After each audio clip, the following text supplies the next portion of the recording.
Good.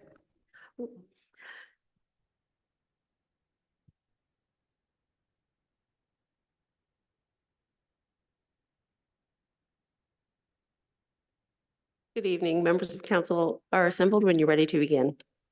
Thank you very much, Don. Good evening, everyone. I'd like to call to order this committee of the whole meeting of the Council of the Town of Saugeen Shores and welcome everyone in the chambers with us this evening, anyone watching us via the live stream and all members. Glad everybody's here. Second item on the agenda is a land acknowledgement, and the Deputy Mayor has that this evening. Thank you. We acknowledge that we are meeting on the traditional lands and treaty territory of the Saugeen Ojibwe Nation, which consists of the Chippewas of Saugeen and the Chippewas of Nawash unceded First Nation. We understand this land holds immense significance to the people of Saugeen Ojibwe Nation.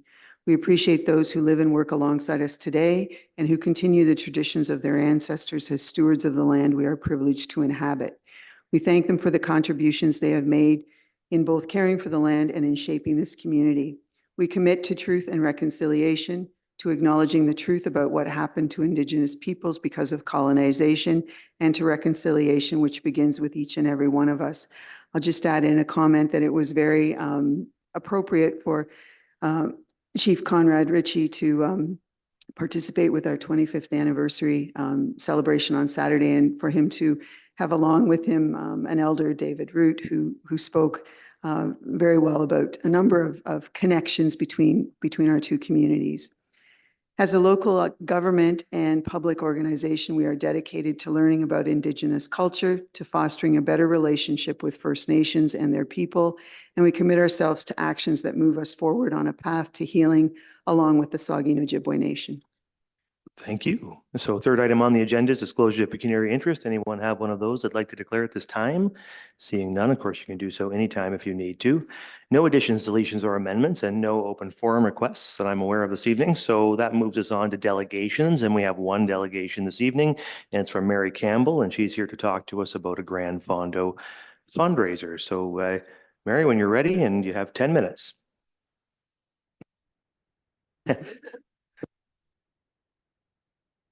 Sorry, Mary, just turn your mic on there, could you? I don't know if they'll hear you online, that's all. Does that work? That's it, thank you. Perfect. All right, thank you so much for the opportunity to address council this evening. I just wanted to inform you of our participation in the Community Challenge this year with the Saugeen Memorial Foundation. Saugeen Shores Fire Department was invited to compete against the Saugeen Shores Winterhawks to raise funds in this year's Grand Fondo race. This friendly matchup will compete in the 30-kilometer race, bike race this Saturday. Due to the competitive nature of this challenge, SSFD has upped the ante, so to speak, by also submitting a 2025 year firefighter calendar. All the proceeds will go towards our total. Ryan Campbell, you guys might know him, is a local photographer and also my husband, has offered his talents to showcase our firefighters and bike racers in a professional and informative calendar. We're looking forward to competing, and may the best team win. I just want to put it out there that the losing team does have to don the other person's gear at the end of the race, and I am exceedingly motivated to not have to put on hockey gear. Just FYI, so I'm also here to beg for money. We'd be happy to accept any type of support from you fine folks for this very worthy cause. I've been getting mammograms for the last 25 years. And this year's funds for the Grand Fondo are actually going to the local mammography suite. So it's very, very near and dear to my heart. So early detection is imperative for treating and surviving breast cancer. So please consider donating. You can go onto your site, onto the Grand Fondo site, and just click on teams. Please choose SSFD, not Saugeen Shores Winterhawks. Just kidding. All the money goes to the same place. And you can either pick your participant on the team or just to the team in general, which would be wonderful. So does anyone have any questions for me? Thank you, Mary. Questions or comments from members? The Deputy Mayor. How do people access buying a calendar? We are going to have it accessible. You can purchase it on the Grand Fondo site. That should be up later this week. Yeah, we'll also, I'm sure, sell them at Pumpkin Fest when we actually get them printed. So the contract was made to Precision Design and Pre-Press in Owen Sound. That was a contract made through Heather Mellenbacher through the Saugeen Shores Foundation. So there will be various ways to access and purchase. That's great. Further questions or comments?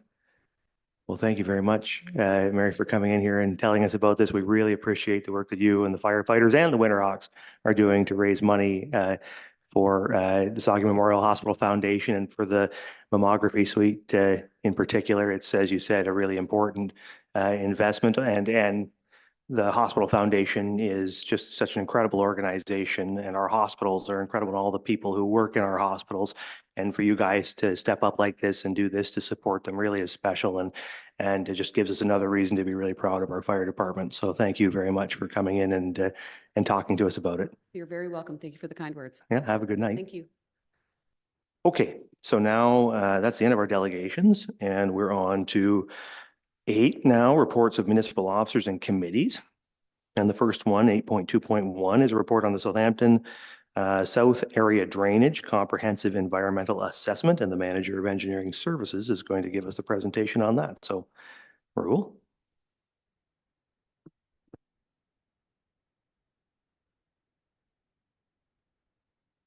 Good evening, and through you, Mr. Mayor.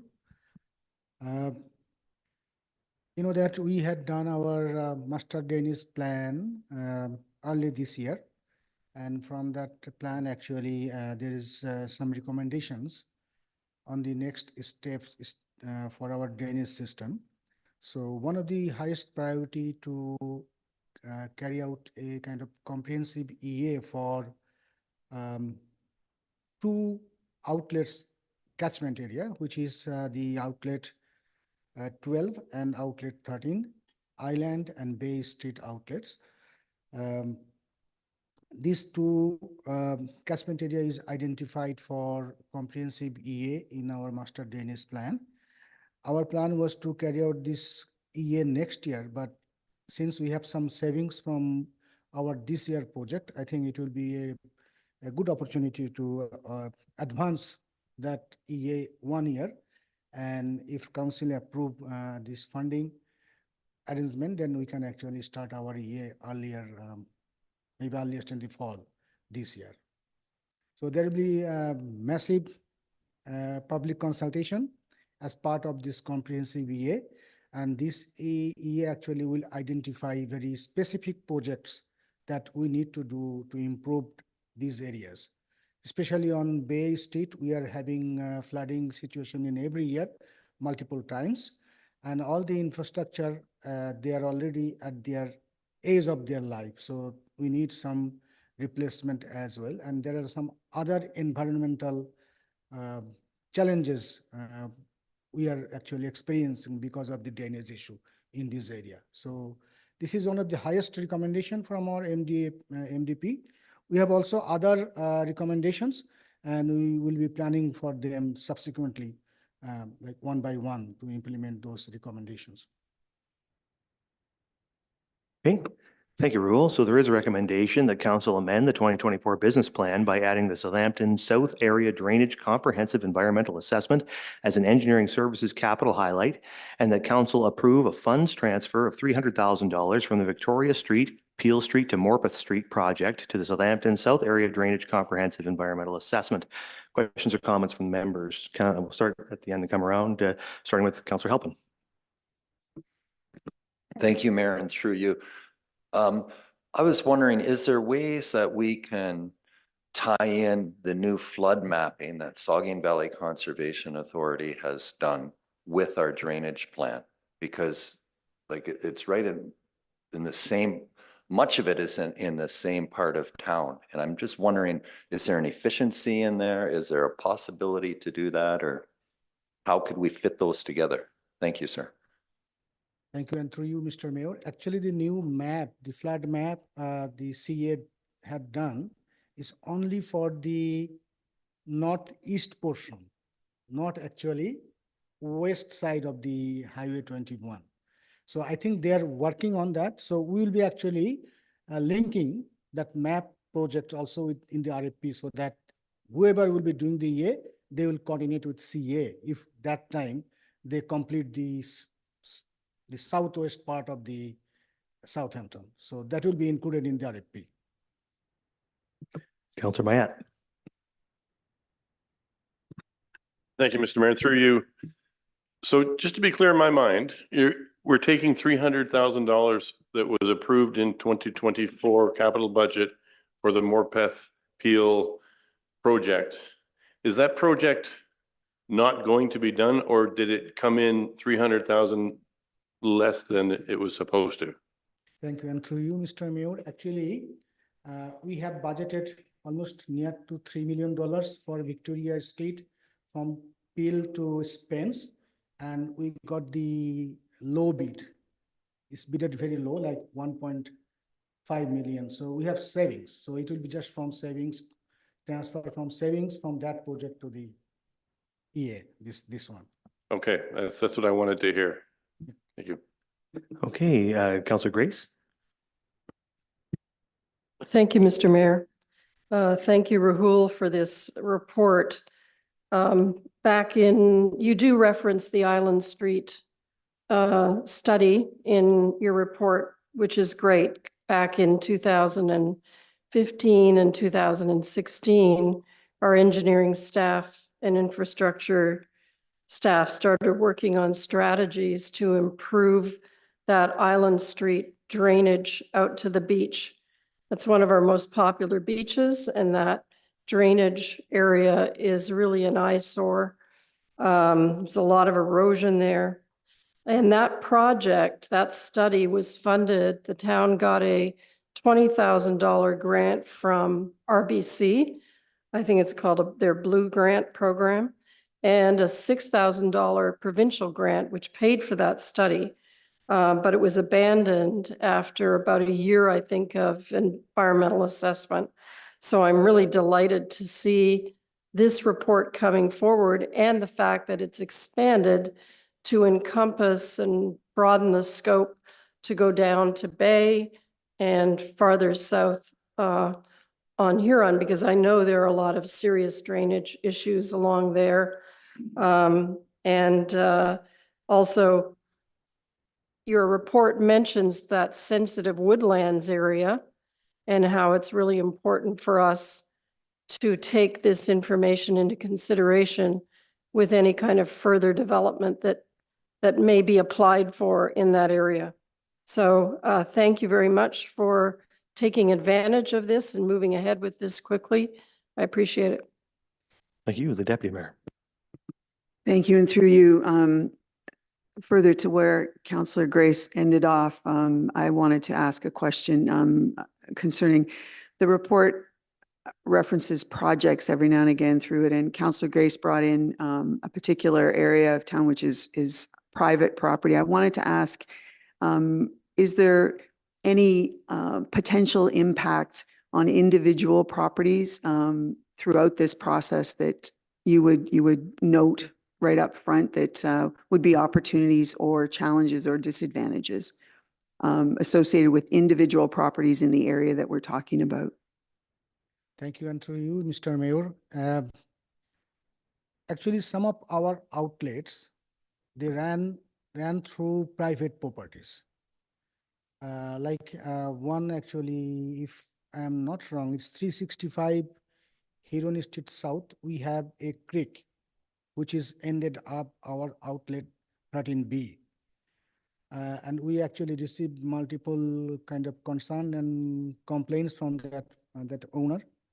So, and 12, which is the island, in the MDP, actually it is identified also that outlet is on private property. So all of this thing will be like they will, whoever will do the comprehensive EA, they will go over all of these issues and challenges, and they will come up with alternate options. And then from alternate options, we will find a preferred options. And eventually, alternate design and a preferred design through EA process. So that's how EA works. So yes, those things will be addressed in the EA, upcoming EA. Okay, anything further? Thanks very much for this report, Rahul. This, I mean, it's a good demonstration. You know, the Victoria Street project came in so far under budget. You know, we've been successful with our tendering to the extent that we're able to move up some of these really important projects. This one what was the other one that was funded? Lisa Lane was funded also using the surplus from that Victoria Street project. So those are positive that we can move those up. And this one's really critical. We hear a lot about flooding in this part of Southampton, and so doing this EA so that we can get to work on trying to solve some of those problems is, I know, something that a lot of folks in that part of town will really appreciate. So good work. Thanks very much for this report. And you've heard the recommendation. I'll ask all in favor. That's carried. Thank you.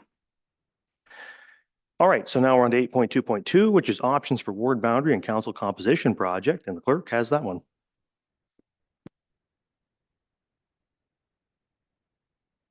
Great, thank you. Through you, Mayor Charbonneau. This report presents to council the legislative framework for making changes to ward boundaries and the composition of council.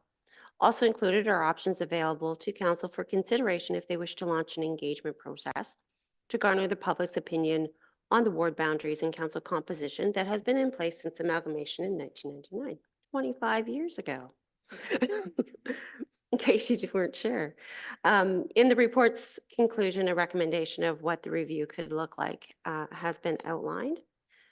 This would include a factual summary of the current state, public education on the questions being asked, and what those potential outcomes would mean, public survey for opinions of wards, at-large voting, and council composition.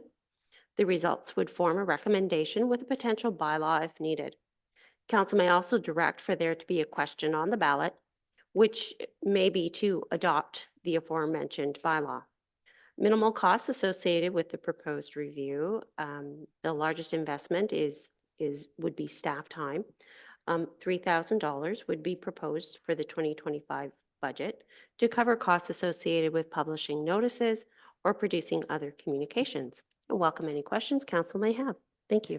Thank you. So the recommendation is that staff be directed to include a ward boundary and council composition project in the proposed 2025 business plan for consideration. Are there questions or comments? Well, this time we'll start at this end with the deputy mayor and work our way that way.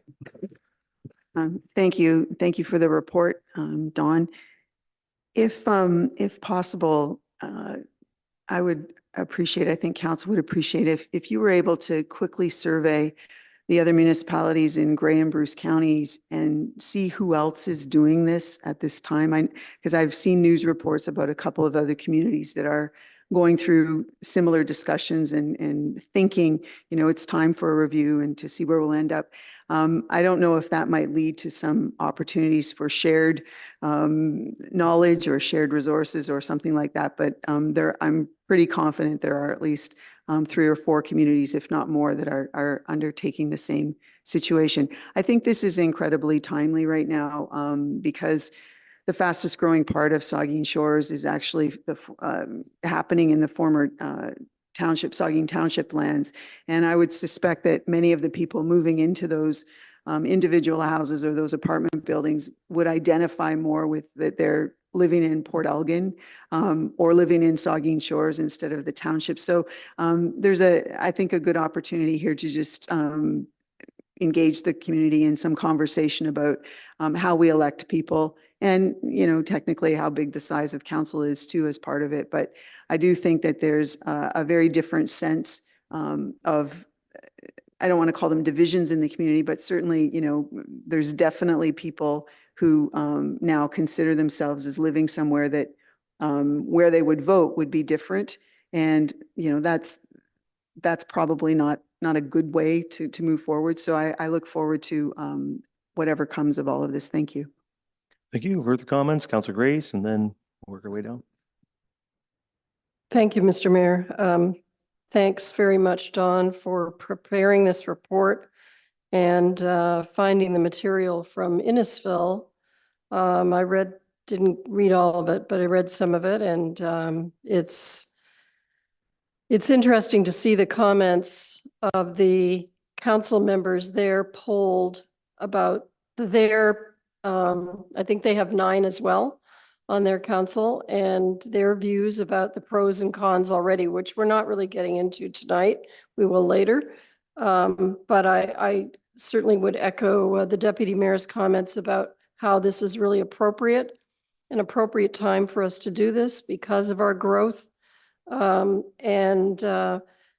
think it provides the way, the process that you've outlined or you suggested in terms of different formats of public consultation will be valuable, not just from collecting the public's views about, what they value about the ward system or whether they'd like to see something different, but the opportunity for education.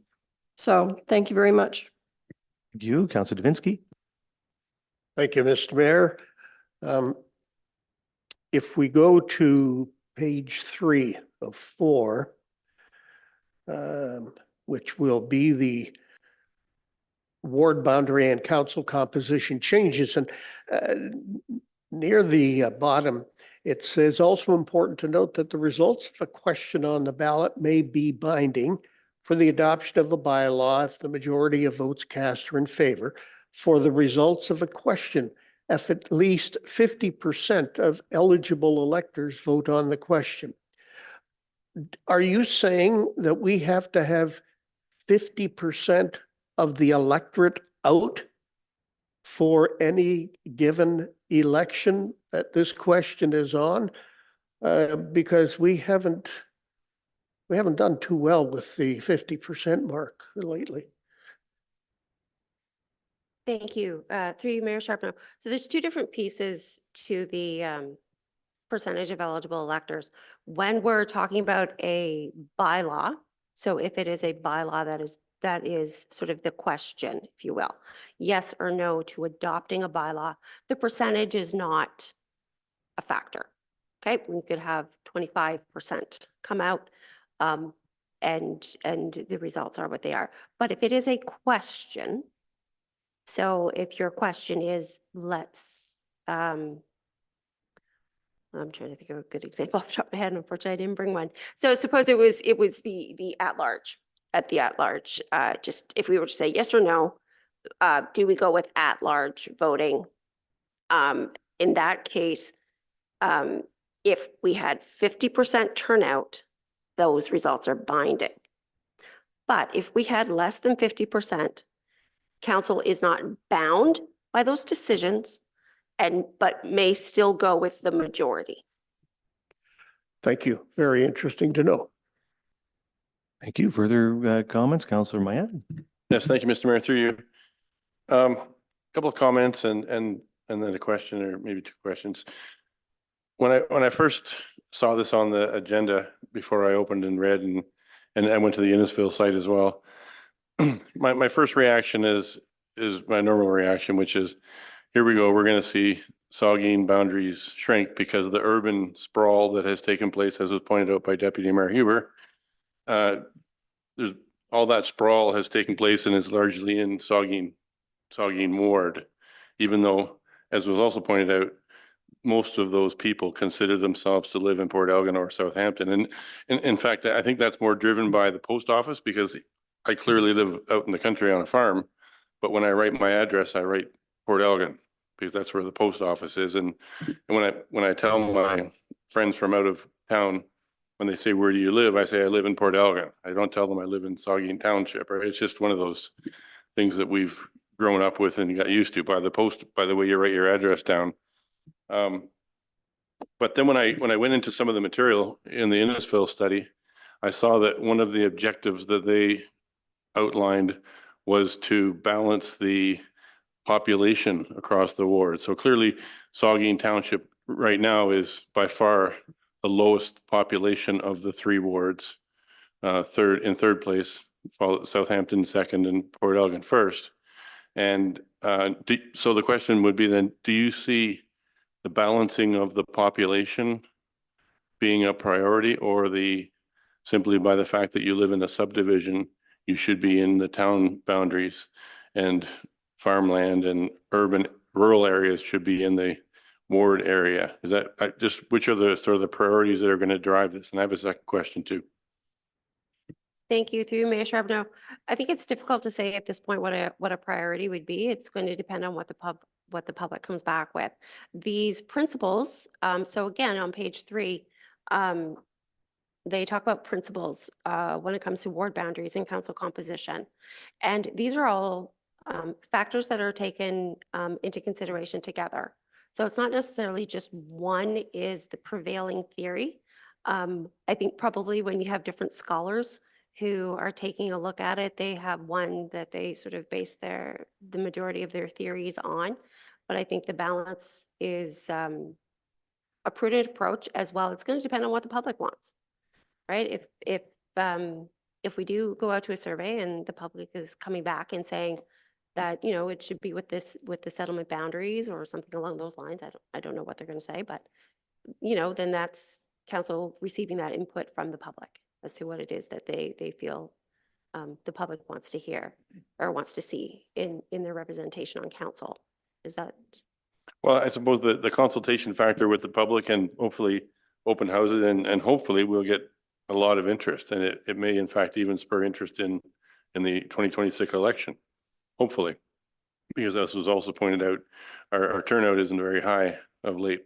And if there's not a mayor's race, then, you know, we're lucky to get 30 or 40%.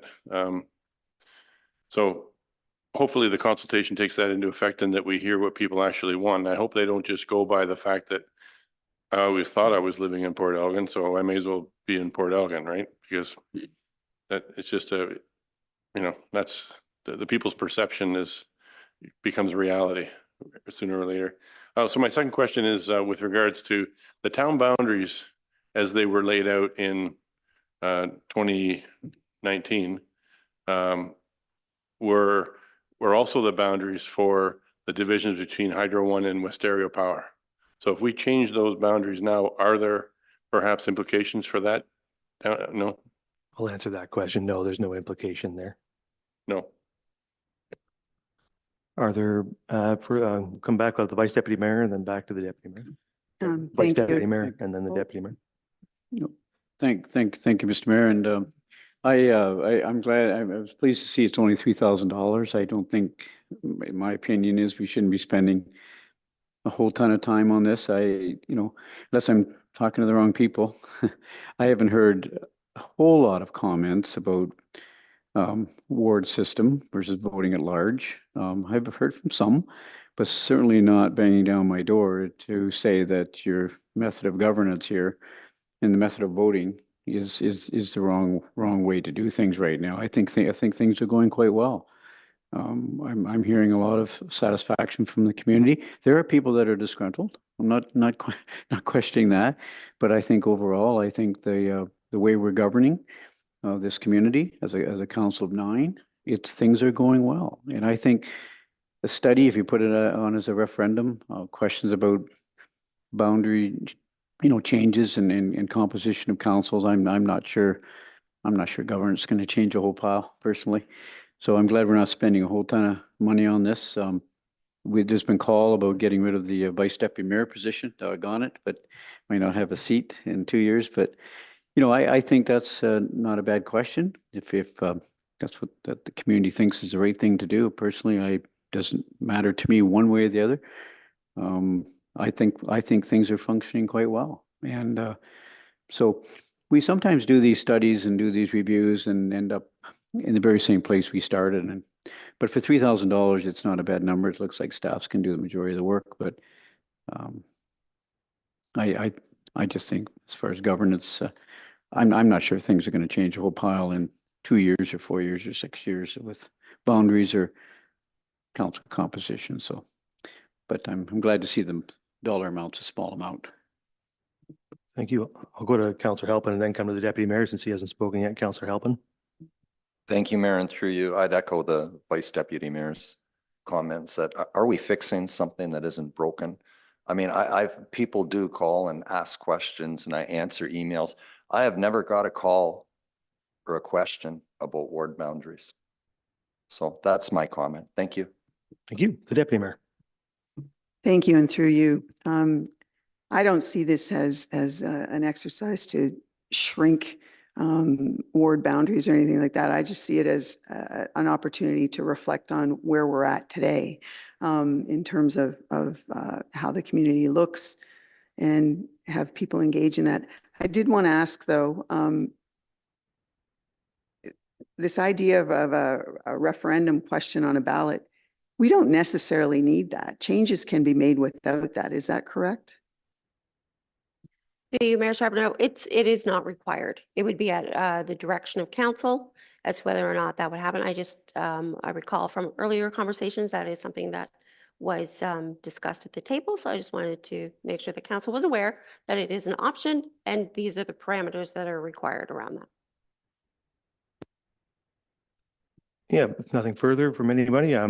Yeah, I think so. First and foremost, and I've been clear about this before, and I'll be clear about it again. In my view, the boundaries of the wards and the composition of council are the purview of the people, and that we can look at it and we can create recommendations, but ultimately it has to be their decision via plebiscite. I will oppose vigorously any decision by council to make those changes unilaterally. In my view, if there's to be any change, it should be a question on the 2026 ballot for implementation in 2030. So that's one view, and it's an interesting discussion. It's kind of a little inside baseball, right? Something we think a lot about, but I'm not sure the community thinks an awful lot about it. People have bigger fish to fry in their lives than worrying about the composition of this council or the boundaries of the wards. I think what people care about is the governance of the municipality and whether it works or not. And in my experience, Saugeen Shores Council has always worked extremely well by balancing two things: representation in the wards, so that individuals who live in Port Elgin, Southampton, or Saugeen Township know who to call when they have an issue. But also, I think just through the goodwill of all the people who have ever served at this table, they come here and work for the benefit of the entire community. And so we have sort of the best of both worlds, in my view. We have representation by geography and also a municipal council that frankly is one of the most cohesive municipal councils in the region and always has been. And that's the reason why we're the fastest growing community in the region and one of the most fastest growing communities in Ontario, because we've been governed well. And that's not just a comment on the tenure I've had or that anybody at this table's had, but dating back 25 years and frankly before that. So to me, we have a lot to do. We have a lot of people working on a lot of important things that we've identified here. Is this a thing that the people really need us doing when we have housing and workforce and Bruce C and all these other things to work on? I just don't know. To me, it's low on the priority list in terms of work that we need to be doing. So obviously, support whatever the decision of council is. But I think for today, I'm going to vote against this resolution. In my view, it's something that we don't need to spend time on. But as I say, support whatever decision council makes. So you've heard the recommendation. I'll ask all in favor. Opposed? That's carried. All right. So now we are on to the 2026 municipal and school board election supplier, and the clerk has that. Thank you, through you, Mayor Charbonneau. For the town to utilize internet and telephone voting, legislation requires council to adopt a bylaw in advance of the election. This report is seeking council's endorsement for staff to prepare a bylaw to authorize internet and telephone voting in 2026 and in future elections. To secure the preferred vendor, the clerks in the County of Bruce have discussed the continued use of Simply Voting to provide these services and are recommending that we secure their services at this time. Simply Voting has provided excellent service to the municipalities in Bruce County at the last election. If endorsed, staff will prepare the bylaw in advance of May 1st, 2026, and reach out to Simply Voting to secure them as the vendor. Thank you. Thank you. So there is a recommendation that council adopt a bylaw to authorize the use of internet and telephone voting methods for the 2026 and future regular municipal and school board elections. Questions or comments from members? Councillor Davinsky. Thank you, Mr. Mayor, and through you, it's a comment more than anything, but personally, I'm not prepared to make a decision for future regular elections. We don't know what new processes will be created in the years ahead. This should come up every election cycle. 10 years ago, we would have never thought voting by internet and phone was possible. And 10 years from now, There might be a new way of doing it even better. I don't know. So I don't want to tie ourselves to future regular municipal and school board elections as in the recommendation.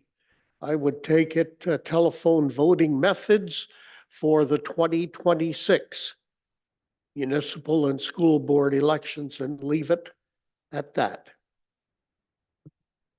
Okay, thank you. Further comments from members? I think I'll make a comment. Certainly appreciate the comments of Councillor Stavinsky's comments and can understand them. To me, if there is that new thing that comes up in the next 10 years, and you're quite right, there may well be, I have confidence our staff will bring that to us and give us that information, or whoever is sitting in these seats whenever that happens, and council will have the opportunity to adopt it. That's the same thing. Forever we did mail-in voting, and that was the standard, and we didn't discuss it at council. And then internet and telephone voting became an option, and staff came to us and said, this is a better way to do it, and council discussed it and made that change. So the same thing would happen in the future. If you can vote by telepathy or something in the future, then that option will come to us, and we'll all think about it real hard. So if there's are there any further questions or comments? I don't see any, so I've read the recommendation. I'll ask all in favor. And opposed? That's carried. Okay.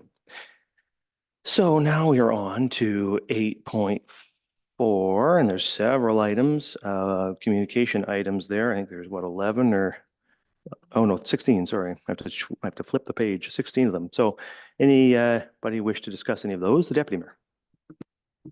Thank you. Three jumped out at me as worthy of a little consideration. 8.4.4, which was a very nice presentation from Bruce County about the investment in local services.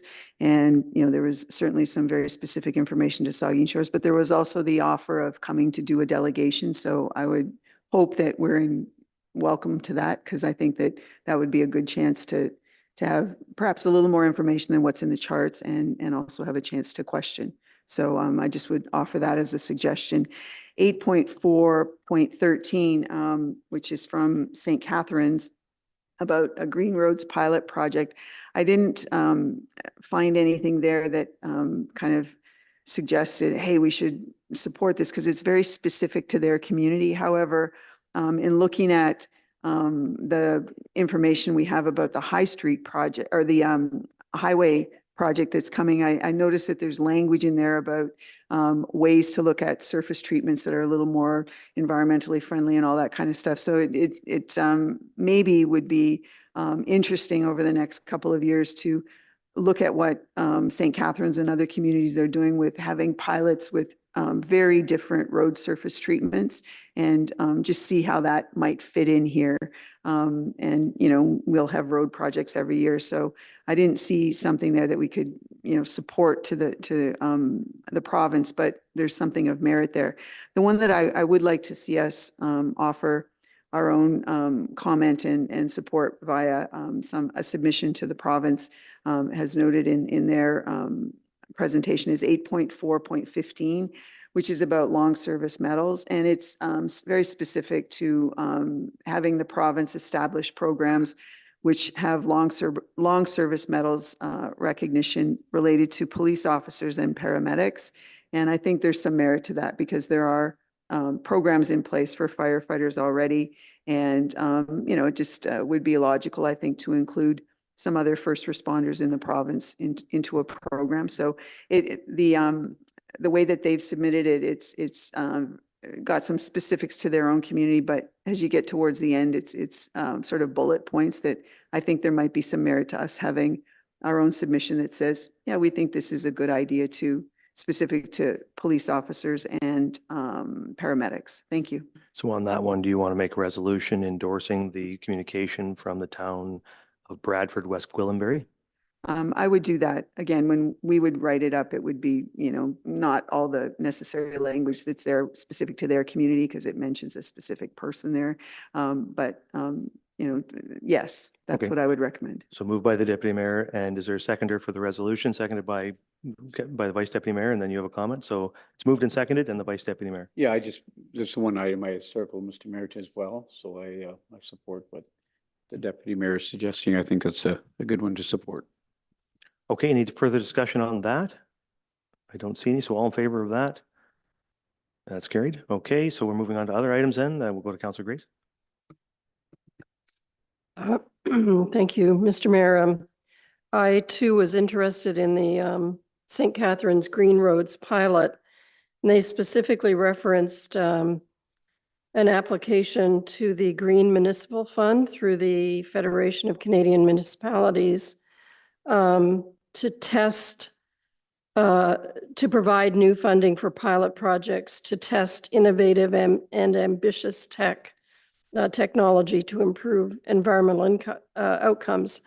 So what I was wondering about, this is specifically for bioresin, which is a type of polymer that's made from renewable and biodegradable resources or sources, such as plants, corn, and sugarcane.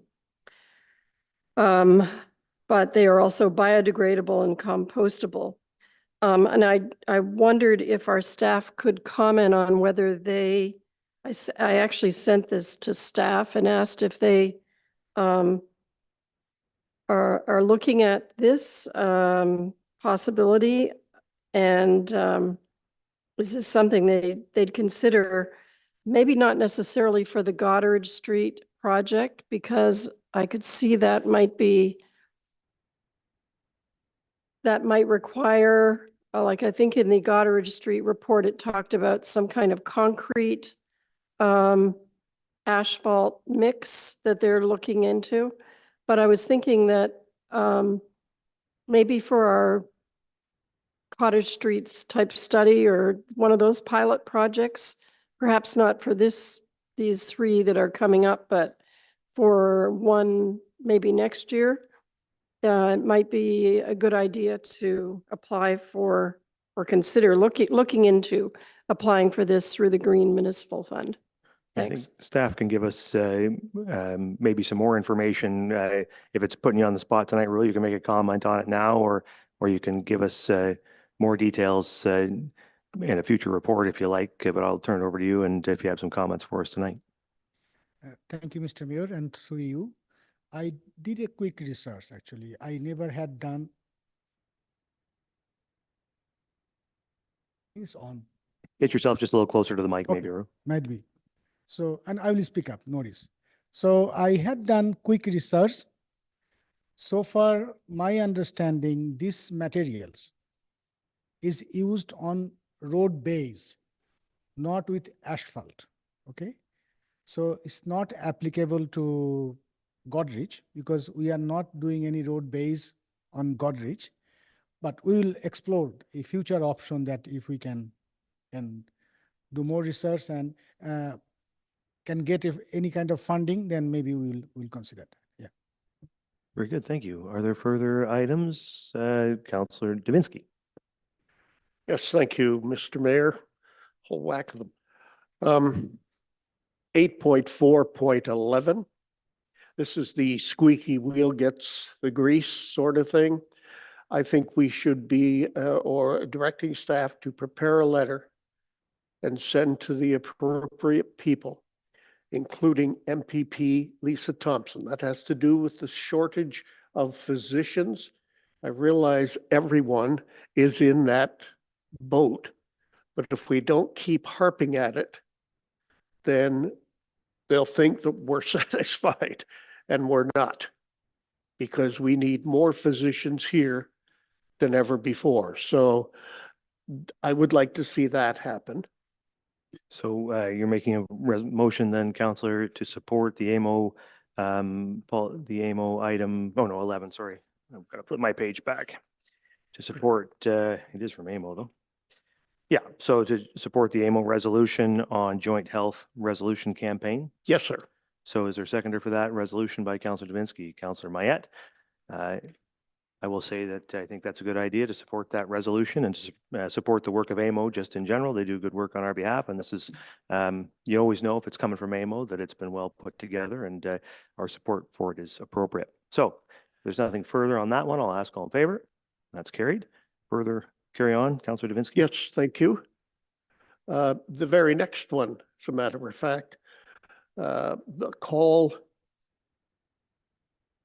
to action on social and economic prospects. It's the same thing again.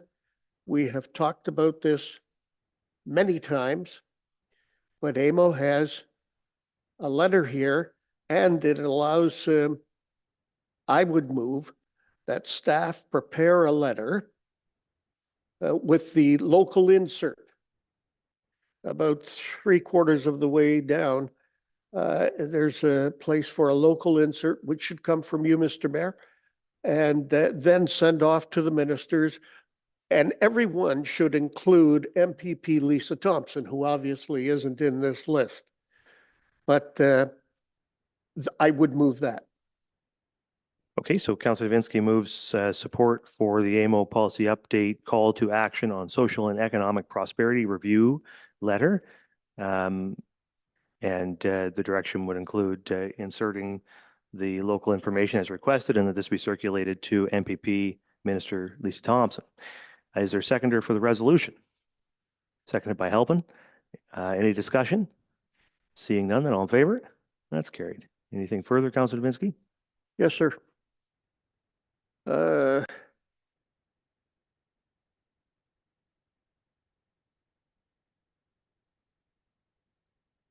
14. And on this one, I've always been a little concerned about this. The municipality of Callander, I would support their resolution because they're saying we've got to get the impact going. And it's been years since we've had an assessment of properties and what have you. And there's going to be a real culture shock here, I feel, if we don't start poking the bear here and say, let's get started on this. So again, I would move that we staff send a letter in support of this calendar resolution. Thank you. So Councillor Davinsky moves that council support the resolution for the municipality of Callander, urging the government to promptly resume the assessment cycle. Is there a seconder, the Vice Deputy Mayor? Any discussion? I think it's a good one, Councillor Davinsky. This is one that we have expressed ourselves on before. I think just about every municipality in Ontario shares the view. We're now approaching a decade since properties were reassessed, and it's getting to be a problem. So we need to certainly get that moving. So support that. With that, I'll ask all in favor. That's carried. Any? One more. Okay, one more. This one is the last one, 8.4.16. And it's come from the township of Ontonabe, South Monaghan. And it has to do with regulations or proposed regulations for the importation and safe use of lithium-ion batteries. I'm not sold on those aftermarket batteries as it stands right now. And this came up at a recent meeting, and I wonder if I could, through you, ask our fire chief, Ed Mellinson, if he has any comments on this and the problems it might pose. Any comments for us, the fire chief? Through you, Mr. Mayor. Yes, I had previously been contacted by Councillor Davinsky, so I certainly am prepared with a couple comments. So thank you, Councillor Davinsky, for reaching out. It is a hot topic within North America. Recently, New York Fire Department responded to a lithium-ion battery fire in the subway on a subway train, which has really raised the awareness. The province of Ontario held a lithium battery conference called Charge for Life. Deputy Chief Atkinson attended that, and our training officer, Scott McMeekin, attended Ontario Lithium-Ion Battery Safety Symposium presented by ESA. We're in the process of developing both public education information, and we are creating the response to lithium-ion battery fires for our firefighters. The biggest issue with them is that we cannot put them out with water. So there's a lot of heightened awareness. We've talked to our planning department. More and more, we're getting outreach from developers, et cetera, to put in underground parking. We are hesitant to allow lithium-ion battery powered cars or scooters, e-bikes, et cetera, underground. We have no way to get them out, put the fire out, and we're worried that firefighters would be trapped within. So we have put out public education information through our social media feeds using New York Fire's material now, but we are in the process of developing our own. Again, training our firefighters on the right methodologies in which to keep them safe and put the fires out.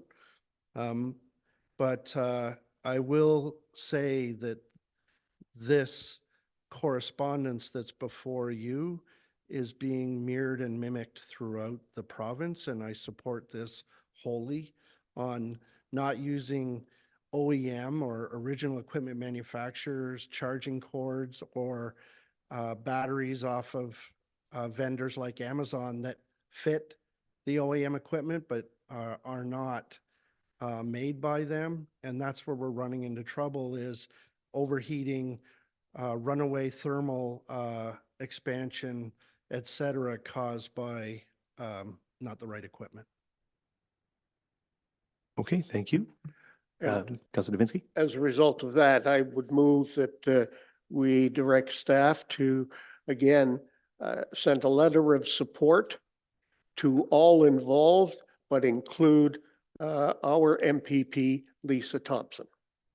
Okay, so it's moved by Councilor by Councilor Davinsky, I should say, that Council support the resolution from the Township of Otonabee, South Monaghan, regarding regulations for the importation and safe use of lithium-ion batteries. Is there a seconder? Seconded by Councilor Grace. Further questions or comments of the resolution? We'll go to Grace and then Councilor Mayette. Thank you, Mr. Mayor. Can I also ask for our MP Ben Lobb to be CC'd? And I don't know off the top of my hand which minister would be in charge of this kind of importation, but it would seem to me that the federal government should be notified on all this correspondence as well. Yeah, we could add that, and staff, we can find out which would be the most appropriate ministry. Would likely, if it's importation, it's a federal ministry. But we'll look into that and add it to before it comes back to council for final consideration. Councilor Mayette? Yeah, I had thank you, Mr. Mayor, through you. I had a question for the chief.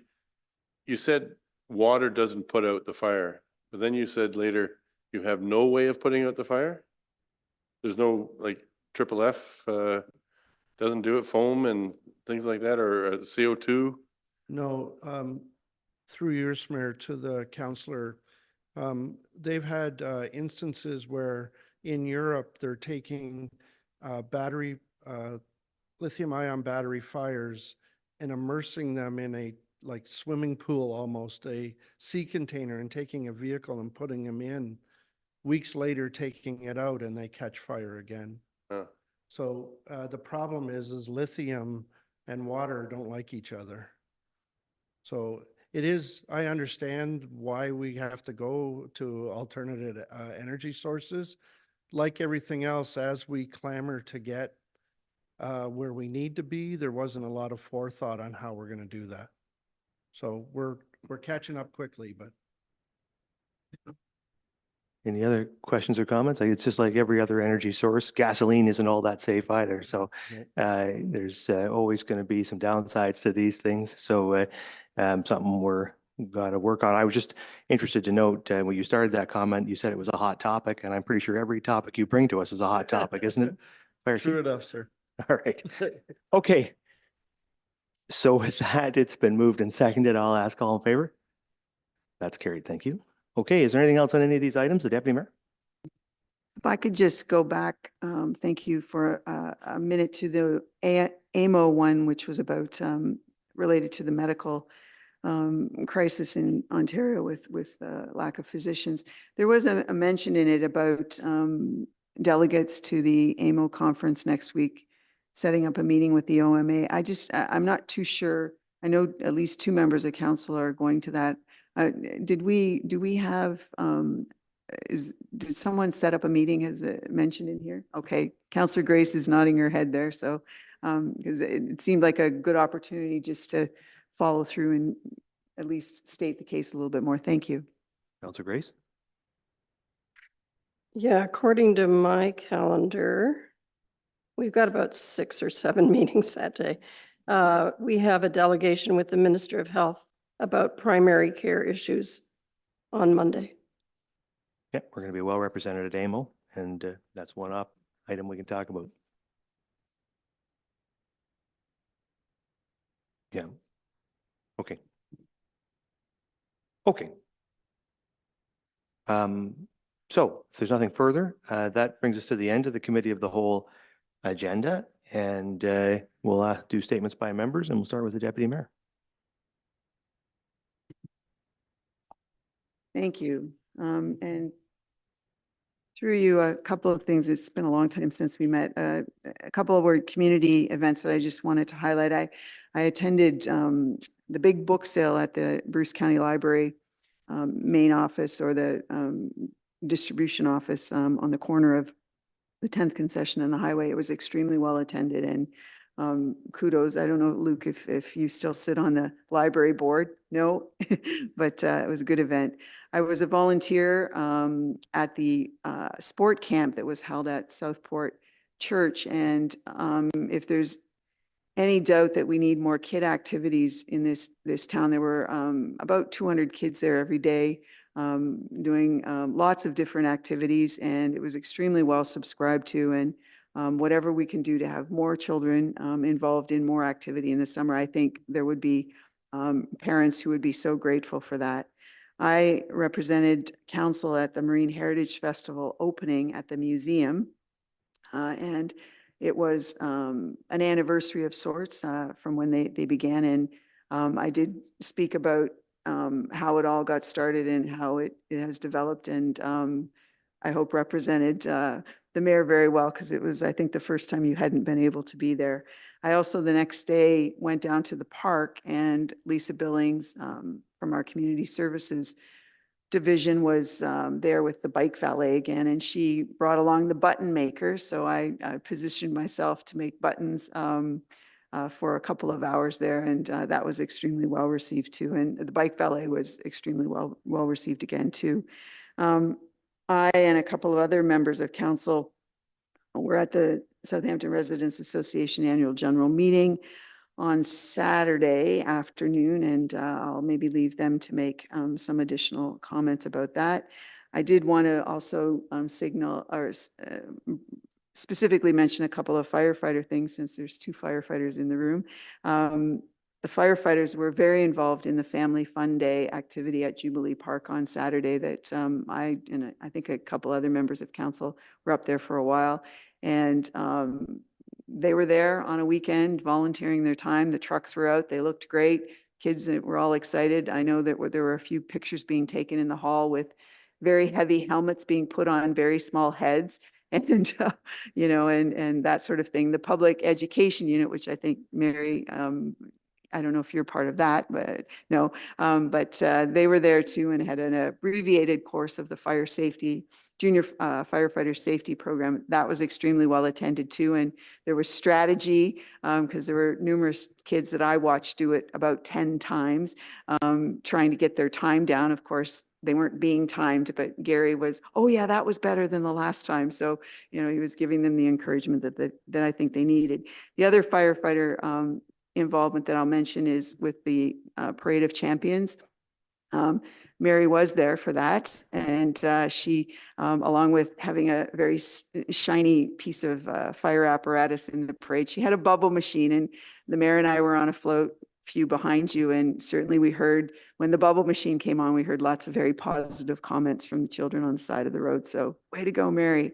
Also, I see Matt, the Director of Operations, is at the back. One of the other pieces of equipment that was in the Parade of Champions was the brand new backhoe, very shiny as well, John Deere backhoe.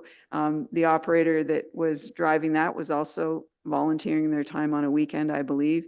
And along with being there, when I said, hey, tell me about the machine, was extremely proud of the equipment purchase. So whatever we can do to make sure that we have the right stuff in place to enable staff to do their jobs well, I think their pride rises immensely when they have good equipment to use. But I will leave it at that. Thank you, Mr. Mayor. Thank you. The Vice Deputy Mayor. Thank you, Mr. Mayor. Just a couple of things. I wanted to thank all of the volunteers involved with the minor ball program here in town, minor soccer program, and all other summer sports, actually.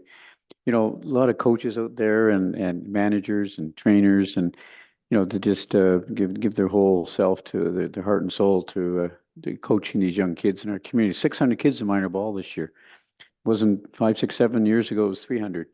So that number 600 takes a lot of coaches, managers, trainers, and same with soccer, close to 1,000 players. And it's just really incredible the amount of work that our volunteers do. We had 10, I think it was 10 tournaments out at Lamont Sports Park this summer. And they don't run on their own. They take a lot of volunteers. It takes a lot of volunteers to run those events. So just kudos to all of our volunteers in our community for a job well done. Thank you. I attended the Rotary, Saugeen Shores Rotary accessible playground not official, but it was kind of like a soft opening, I guess, on July 22nd for the accessible playground. A few members of council attended. And I just wanted to thank the Saugeen Shores Rotary, who donated $100,000 to Lamont Sports Park and directed it to the accessible playground. And I think I heard our Director of Community Services talk about there would be a bigger opening, I think, next summer, I'm hearing, you know, for phase 2, at which time the Saugeen Shores Rotary will again be recognized and will unveil their plaque and do it up even better next July for the official opening. So thank you to them. And to do with Saugeen Shores Rotary, I'll be playing in this tournament Friday, August 23rd, is the Saugeen Shores Rotary Club annual golf tournament, with the proceeds going towards the accessible playground, Lamont Sports Park. And I've just got Ed Braun is the contact. If a person's interested in playing in that tournament, certainly contact me, and I can get the contact for Ed Brown from Saugeen Shores Rotary. It's a fun tournament. It's at the Club of Westlink. It's 12 holes, and they're looking for teams. They're short a few teams. So if you're interested, give me a shout. Thank you, Mr. Mayor. Thank you. Councilor Grace. Thanks, Mr. Mayor. I have 5 items, but I'll try to go quickly. Just following up on the Deputy Mayor's comment about the Southampton Residents Association meeting on Saturday. I'd like to recognize Bill Bowden, who is stepping down as the president of the SRA after 7 years of excellent leadership of this very important organization. And he's been a very effective liaison with the town and an advocate for Southampton. I also want to recognize the Marine Heritage Society for their amazing festival, again, which is an incredible amount of work, as on top of all the work they do throughout the summer with the Chantry Island tours and the ongoing very successful market that they hold every Friday in downtown Southampton, which brings tons of people to the downtown. I want to recognize and thank the organizers of Summer Music.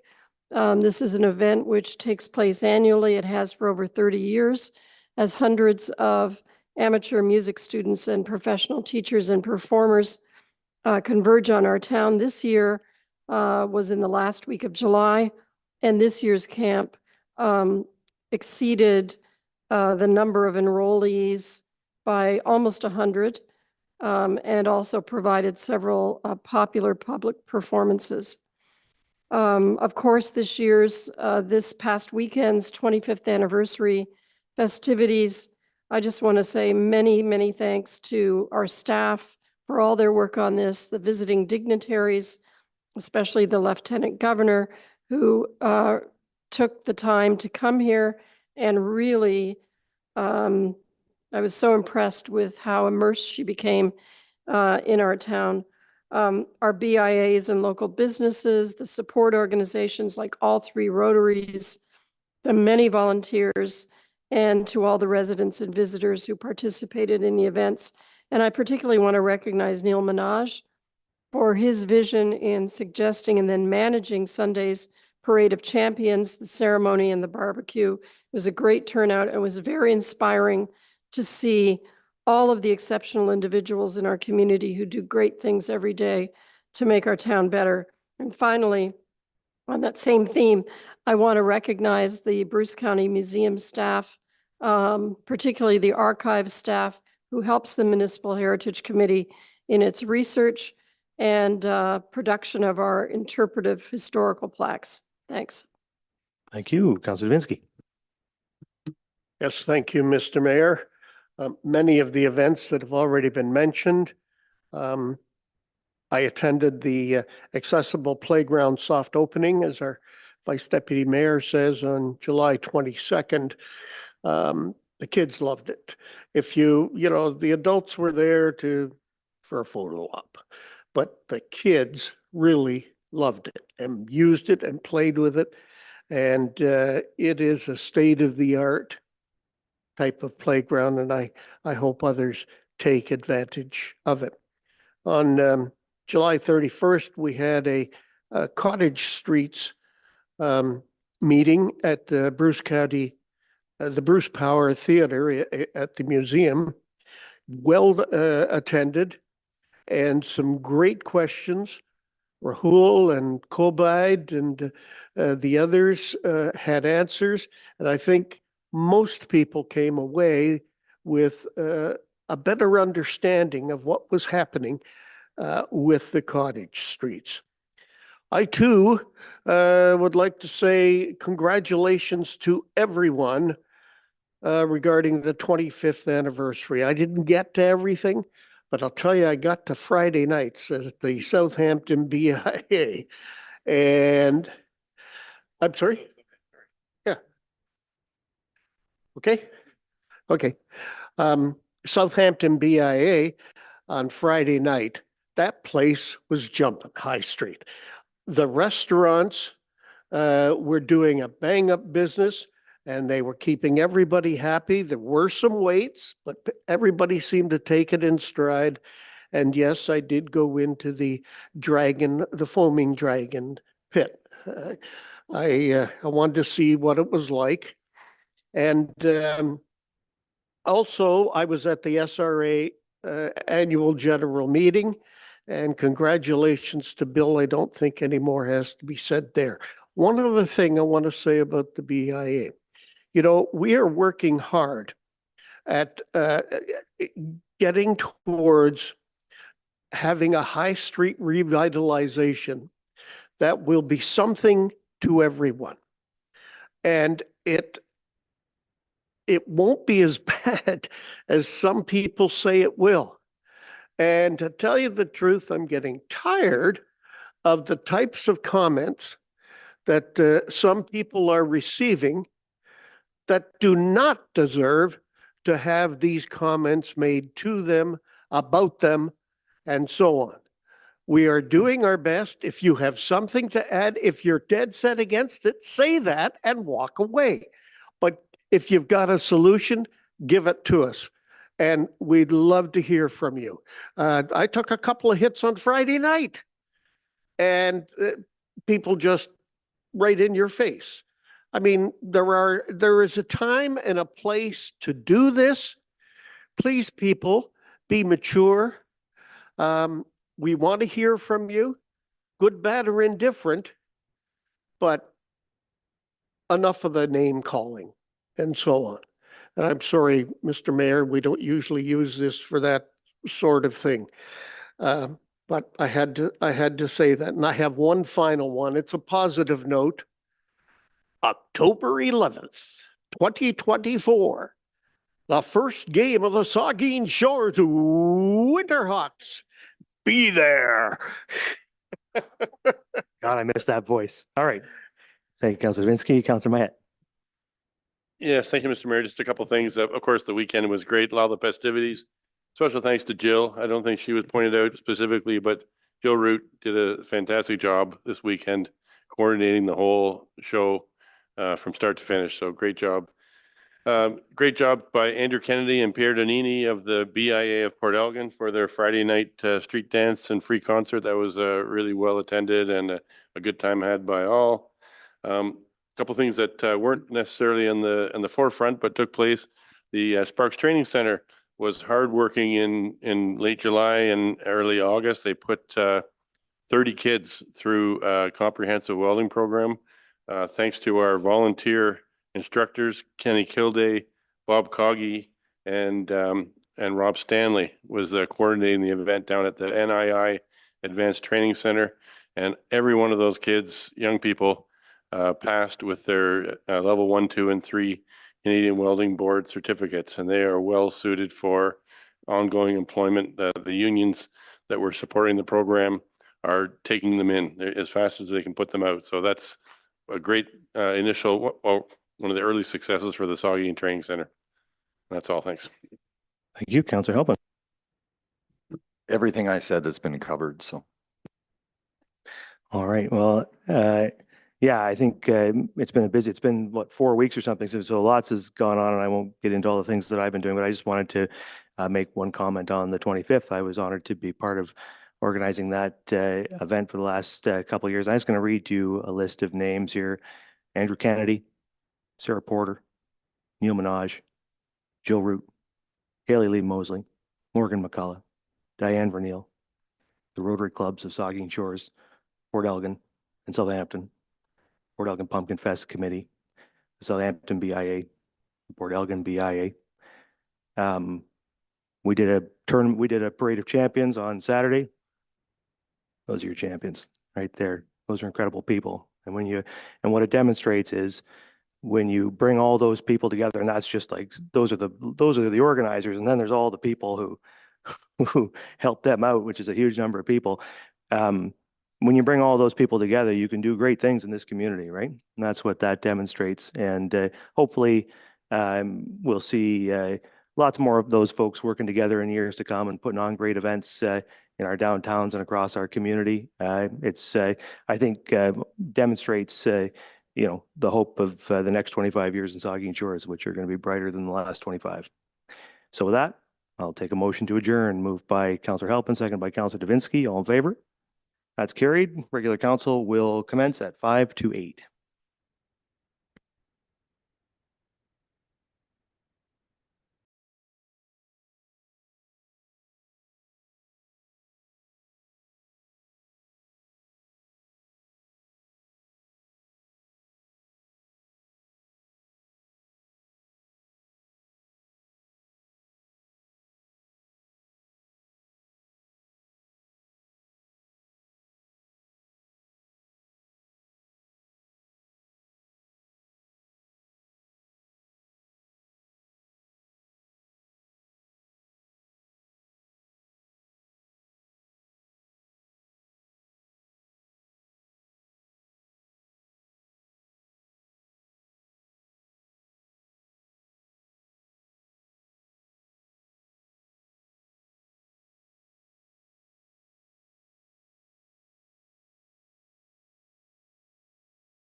All right, everybody, we're going to call this thing back to order. So if we could take our seats, please.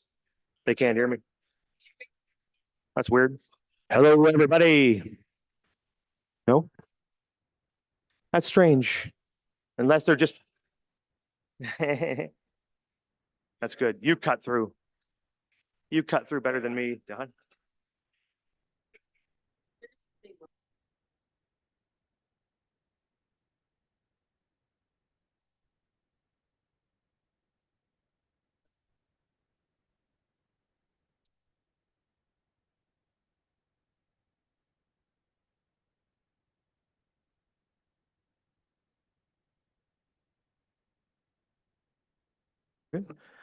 Okay, I'll call to order this regular council meeting of the Council of the Town of Saugeen Shores for Monday, August 12th, 2024. Second item on the agenda is disclosure of pecuniary interest. Ask any member if you have one of those to declare at this time. Seeing none, of course, you can do that anytime.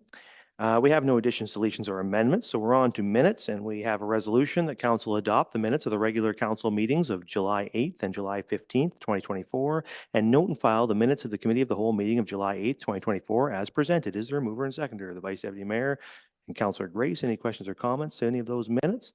Seeing none, then all in favor? That is carried. All right, so now we are on to, we have no public meetings. We're on to item 6, which is a close to public meeting. It's recommended that council move into a closed to public session under section 239 of the Municipal Act to discuss a plan, procedure, or instruction to be applied to negotiations on a confidential matter, a confidential legal matter concerning potential litigation and that is subject to solicitor-client privilege, and a position or instruction to be applied to negotiations with local physicians. So the resolution is the council move into a closed to public session in accordance with the Municipal Act 2001, section 2392, E, F, and K. E, litigation or potential litigation, including matters before administrative tribunals affecting the municipality. F, advice that is subject to solicitor-client privilege, including communications necessary for that purpose.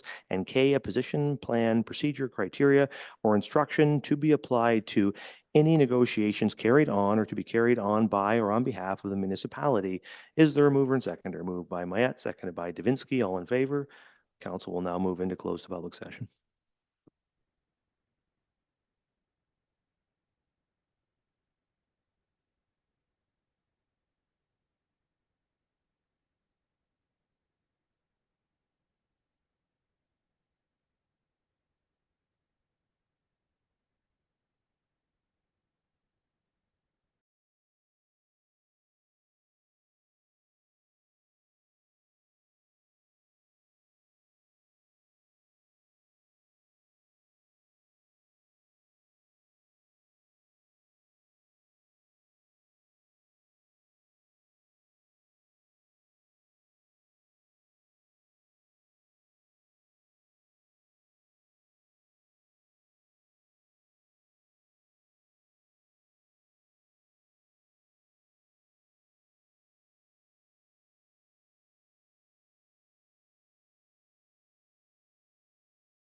Okay, everybody, we're gonna arise from closed. I have a resolution that council arise from the closed to public session and resume the regular council meeting. Is there a mover and seconder?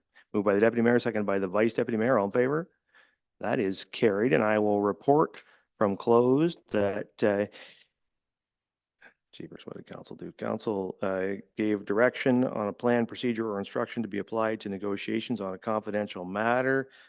No, sorry, council received a report did not give direction on that one. Council gave direction on a confidential legal matter concerning potential litigation and is subject to solicitor-client privilege. And council gave direction on a position or instruction to be applied to negotiations with local physicians. Okay. So now we're on to item number 8, which is reports of the committee of the whole. There are 8 reports in the recommendation. Before I read them all, does anybody want to consider any of those reports on its own?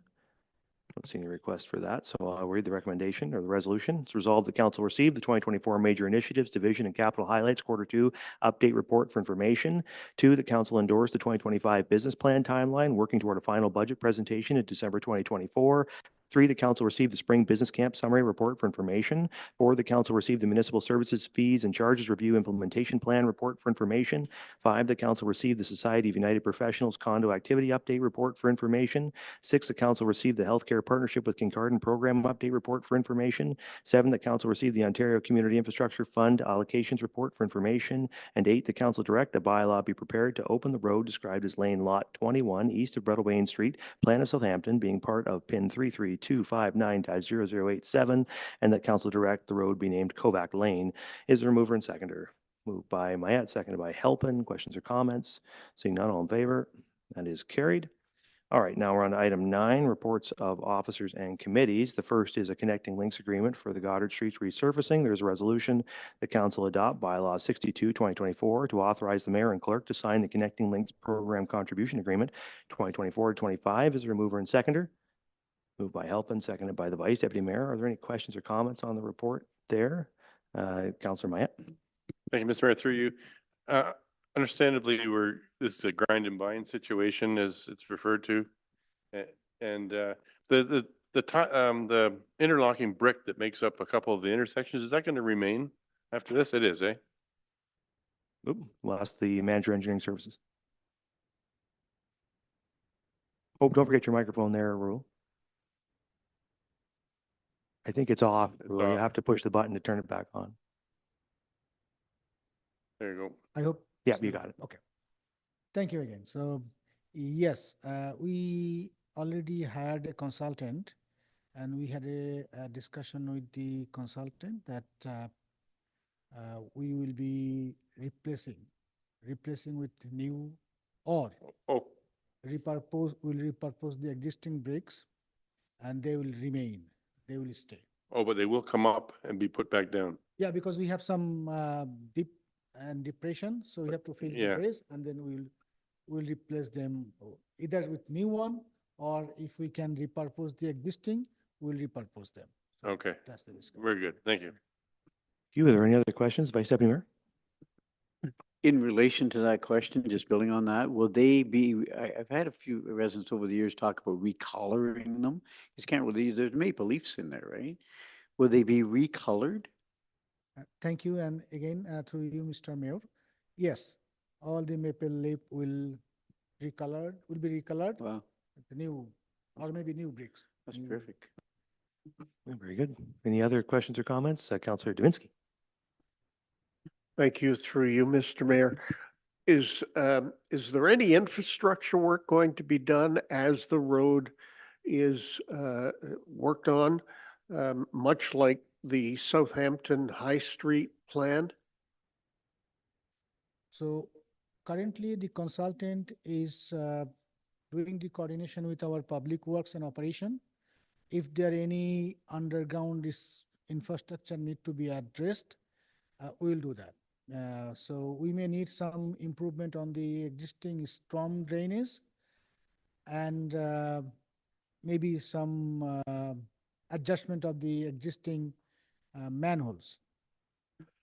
And I, through you, Mr. Mayor, I assume that's not part of the budget right now?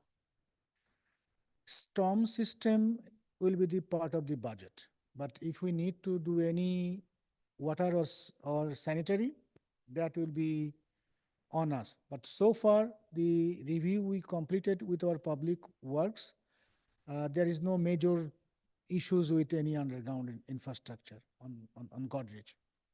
Okay, thank you. Thank you, Mr. Mayor. Counselor Halpin.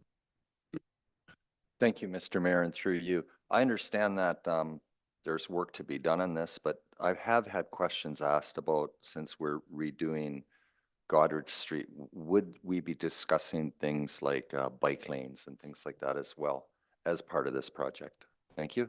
Thank you, and through you, Mr. Mayor. In the RFP, we actually scoped that the consultant need to explore the bike lane options on Godrej.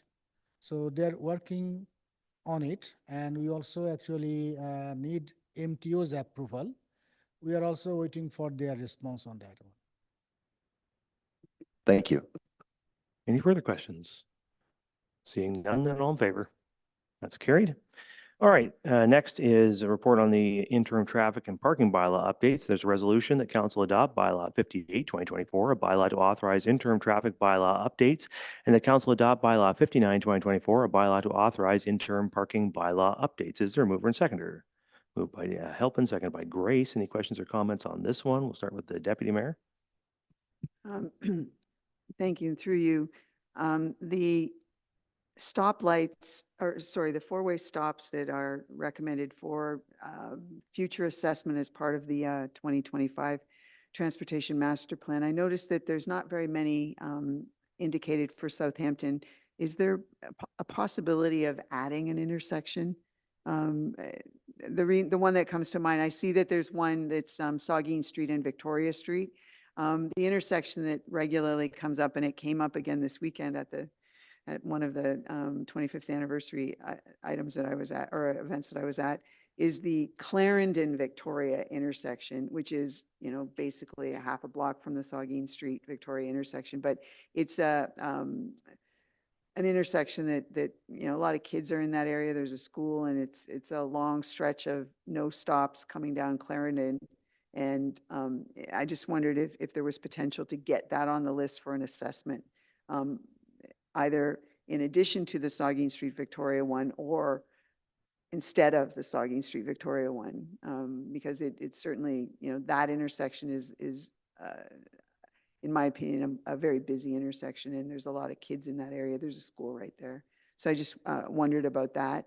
And my second one, before you, I don't know, and I didn't check, but there's no mention in here about signage, but High Street in Southampton from Victoria Street up to Gray Street, I couldn't believe it. The last couple of times I've been at somebody's house who lives on that stretch of High Street, we've been out on a deck and I've watched cars park on the side of High Street. There's really only 2 lanes of traffic there. There's no signs there that say no parking. And when somebody parks there, it requires that somebody stop to let, because there's really only 1 lane there. So I don't know if that fits in here. Maybe that's just a signage issue to come up at another time. But my real question was about the intersection at Clarendon and Victoria, if it could be somehow added to the assessment process. Thank you. So thank you for your question, and through your worship. The significance of figure 2A and 2B, they're basically a summary of all the service requests that we have documented from the public.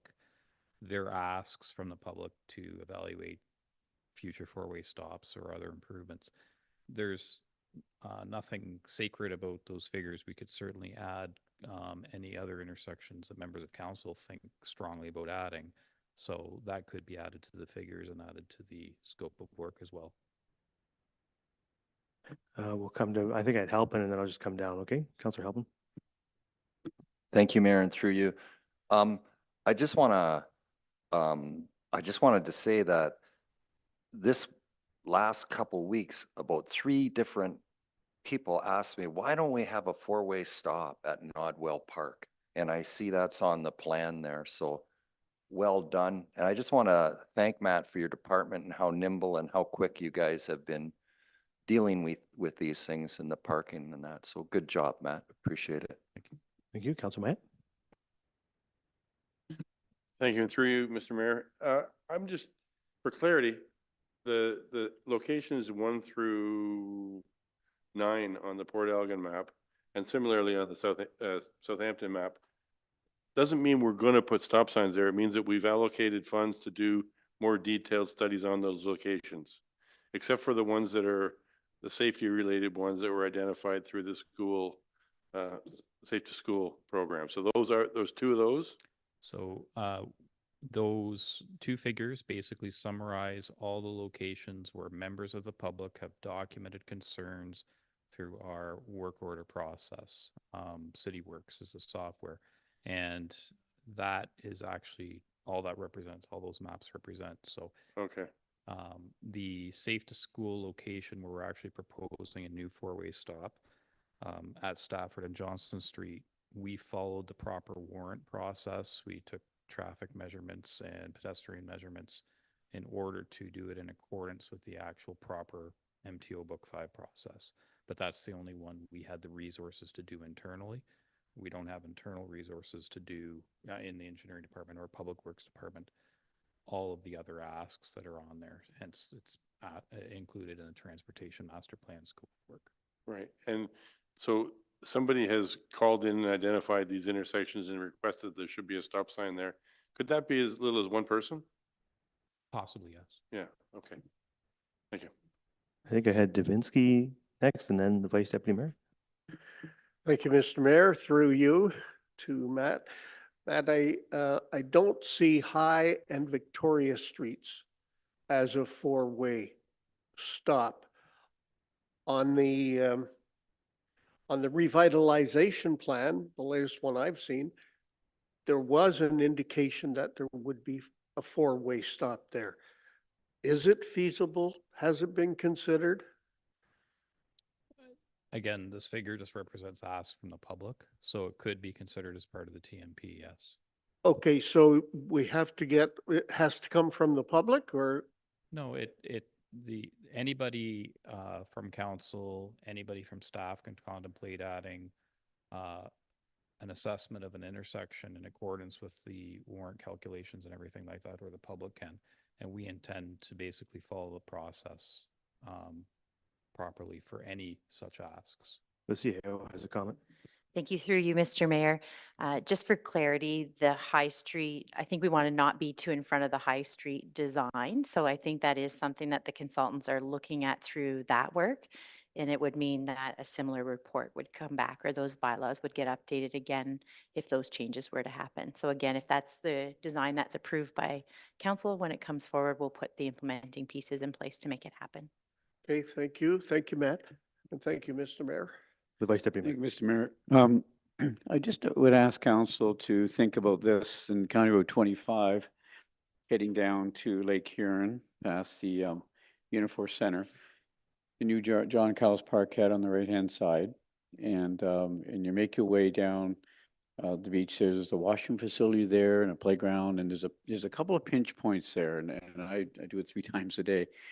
That area from below County Road 25 to George Street in the report, Matt, it talks about sending that back to 40-kilometer zone from 30. I would suggest it should remain a 30, and that road there are many cars are doing 10 kilometers to 20 kilometers on a busy day, and 40 to me is far too fast for that site. So it's a beach area. I say that the road is not very wide in a couple of areas. There's pinch points for 2 cars can barely pass, especially when there's cars parked on the right-hand side. So I'm just wondering, Mr. Mayor, how we do that. I really would suggest that, meeting with the Port Elgin Saugeen Beaches Association one more time, Matt, and the residents there to talk about that, because I think the 30 is really working. And I say I travel 3 times a day, and I would not be in support of sending that back to a 40 in that particular section, because high traffic area. And since the parking was removed off of Goebels Beach, Gold's Grove Beach, the parking south of there has gotten really, really thick, really heavy. And kids running in and out of parked cars, it's a treacherous area in my view. So I don't know how we do that, Mr. Mayor, but I just think we should take one more look at that before we go back to a 40-kilometer zone. I would be in support of leaving it at 30. So is that something we could take one more look at? The CEO has a comment. Thank you. Through you, Mr. Mayor. I'm mindful, Vice Deputy Mayor, that we haven't actually studied that, right? So I'm kind of brainstorming how to resolve what you're bringing forward. And I'm wondering if you can direct staff to include that in the TMP for next year. Might be the path forward so that the engineers actually take a look at the pieces that you're talking about, but the director may have something he wants to add It's just further. posted as a 30 now. It was reduced, and Kristen Schreider knows about this, our director, but it was reduced from 40 to 30 when they redid that section of road when it washed out 3-4 years ago. And it was really pretty rough terrain when the washout happened, so we reduced it 40 to 30 and it worked. And I still think it needs to be just stay at 30. So I hear what you're saying, CEO, but however we get that done, I would just hate to see it, because in the report it says go back to a 40 right away. And all Yeah, I think that, I think what you'd have to do is direct staff to retain this current speed limit and to study it as part of the TMP in 2025. That would be, I think, if that's, I don't know if that sounds reasonable to staff. I think that, to me, that would be, if you wanted to retain the 30, you'd give them the direction today not to change the speed limit and to review it as the CAO has suggested. My thoughts, Councillor Mayette? On that note, where we have a 30 section on Miramichi Bay and the other that are proposed to be returned, and of course, all the way down to Heights Grove and that. But I would suggest, yes, there are times of the year, particularly July and August, and usually on between Friday and Sunday when it's a busy area. And people naturally slow down. People will go 20 or 10 because there's lots of people moving and cars moving and things to see. But that doesn't mean it should be 30 kilometers for 12 months of the year. Could there not be a solution where you could have, for those heavy beach tourist areas, a summer speed limit and a off-season speed limit, like they do in, you see, school zones sometimes where it's 40 while the lights are flashing because it's a school's in, but when the school's not in, it goes back to 50. I think, as I said, the thing to do for tonight, we can't resolve it tonight. The Yeah. thing to do for tonight, it would, if you don't want it to change, would be to direct staff not to include that Saugeen Beach Road section in the bylaw, to strike it from the bylaw, and then review it as part of the TMP, and then they could give you those answers and examine those things that you've mentioned, Councillor. So I think that would be the direction you'd want to give, I think. And thank you, Mr. Mayor. And I think if you polled every one of those residents along that road, every one of them would suggest leaving it at 30. So I just think it's the right thing to do, but I think I take your suggestion. And if that could happen, if we could remove it for further study, I think it's a good thing to do. Okay, well, we can consider that, I guess. Is there, the Vice Deputy Mayor moves that be, that section of road be removed from the bylaw. Is there a seconder for that? Councillor Halpin seconds it. Any further discussion? I would just, for myself, I don't have any trouble pausing and reviewing it, but I would say that there are many roads in the municipality that have complex conditions. The common speed limit across the municipality is 40 kilometers an hour. It isn't sensible for the municipality to have a whole bunch of speed limits in its urban settlement area. We want to have as few as possible. That way everybody knows what the speed limit is wherever they are. I live on Shipley. Shipley's speed limit is 40. It is also backed up with parking for Gold's Grove. It's fine. And it'll be fine at 40 because you can only go as fast as you can go. And if there's a lot of cars there, you'll go 15. And often the speed limit's well below 40. So I'm going to have to take a lot of convincing not to bring it back to 40, because I think every road, and you can just go through the roads, like the Port Elgin Main Beach, the road there is 40, right? And that's just as complex a piece of road, or much more complex, frankly, than Saugeen Beach. But given all the people, you can name a dozen streets with the same issues, and they're all 40 because we want to have common speed limits. So, I'll need to hear, when we get this back, I'll need to hear some very special reasons why we should have a unique speed limit on that particular piece of road. But for today, I don't mind waiting, and we can hear what the TMP says about it. So if there's nothing further, I'll ask all in favor of that resolution. And opposed? Okay, so that's carried. So that's struck from the bylaw for the time being. Any other discussions on the broader bylaw, the Deputy Mayor? I just wanted to say that the other part that was going from 30 back to 40, the North Shore Road across and then Miramichi Bay Road all the way from McVicker across to South Street, there will be a lot of people happy when that happens. So it was very specific to, some issues on that stretch of road. And I think that it's time to change that back. So just wanted to say that's yay, good. That's good.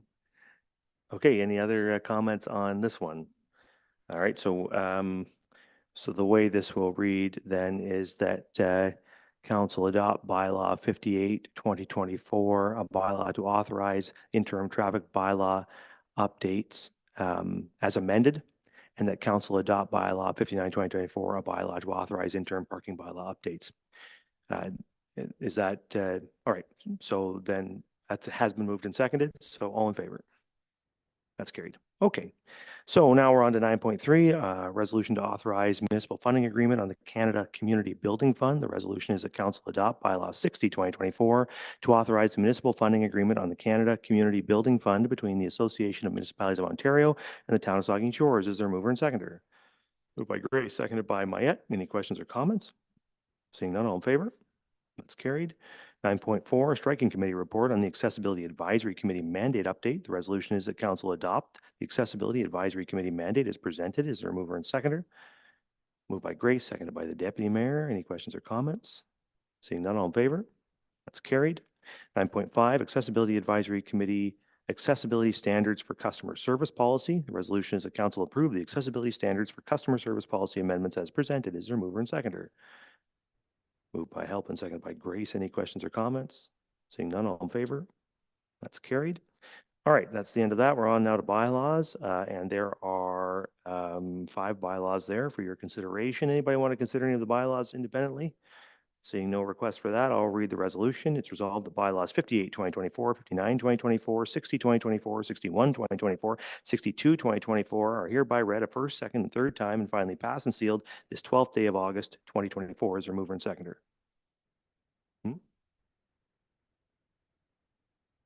Oh, pardon me. So before you have move and second, that bylaw 58, 2024 as amended is how that resolution reads. Okay. Is there a mover and seconder? Moved by Halpin, seconded by Grace. Questions or comments? Seeing none, all in favor? That's carried.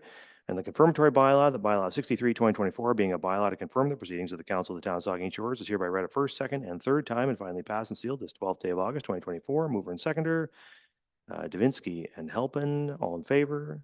Carried. And finally, it's resolved that this regular council meeting of August 12th, 2024 hereby adjourns at 9:36 p.m. Mover and seconder, Davinsky and the Deputy Mayor, all in favor. Council stands adjourned. Have a good evening, everybody.